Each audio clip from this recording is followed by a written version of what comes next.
And we're joined by Indy Dhial, running for council. You had a high-ranking corporate position at Shaw. You walked away from that to spend more time with your kids. Tell us about that. Absolutely. I spent 15 years in the corporate world, had a lot of opportunities, work with the new development and a lot of different things, and I had an opportunity to leave and help raise my children and give back to the community that I grew up in. So you started up a daycare of your own? Yeah, an early years center.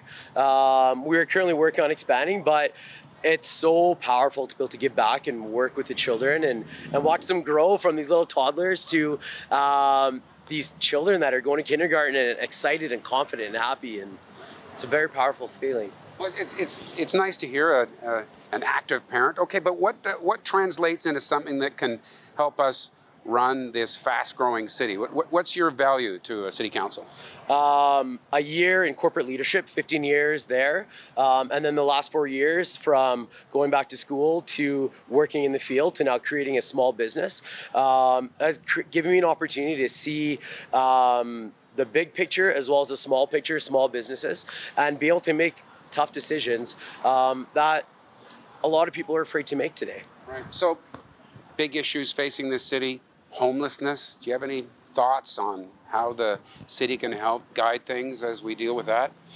Homeless is a tough one because there's a lot of things that go into it. Between people are one paycheck away from being homeless, and once you get there and you're homeless, it's very hard to get out because of our housing costs and how expensive it is to, if you leave where you're living, to find a new home. So when it comes to the homelessness and what can we do, we got to figure out what the actual individual's challenge is and what we can do to help them. Is it drug use? Is it financial capabilities? Is it the ability to go out and actually get a job?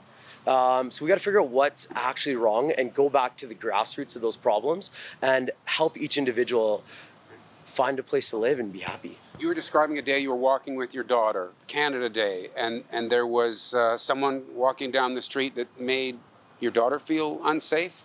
So public safety, that's an issue? Absolutely. Again, it comes down to what we're seeing happening, right? A lot of the drug use and what happens, right? You need your drugs or whatever it is, and then usually theft will occur, and then now you're getting money for it, and then how much do you have to actually steal to come up with the amount of money that you need to buy your drugs? So it's an ongoing cycle. Again, like I said, we got to go back to the grassroots. We got to figure out rehabilitation. How can we help these people get back on their feet? But they have to want to get back on their feet. So that is us changing how we look at things today and talking to these individuals to see what can we do to actually help them get back on their feet, to get a job, to get food on their plate, and not have to go out and steal to do it. Yeah. So Kelowna's changing fast. Everywhere you look is a high rise. Do you like that?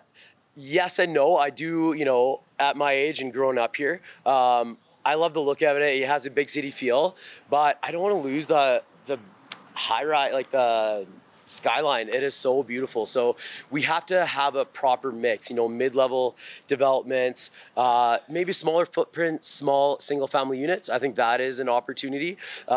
We don't need these huge lots anymore, right? Obviously, the city's doing really well with giving people the opportunity to subdivide their lots to build more homes. Do I think we need towers everywhere? No. It ruins how beautiful our city is. But we do need to look at what are the options are there. We can't grow any further out unless we start blowing back the mountains. So we got to look at what all of our options are. And when the planning happens for all these developments, are we asking all the right questions to make sure that we're building the right way? All right. And you are 38 years old? Correct. Got a few good years left in you? Absolutely. Still fighting the good fight. All right. Thanks. Good luck. And thank you for watching Kelowna Now. Thank you.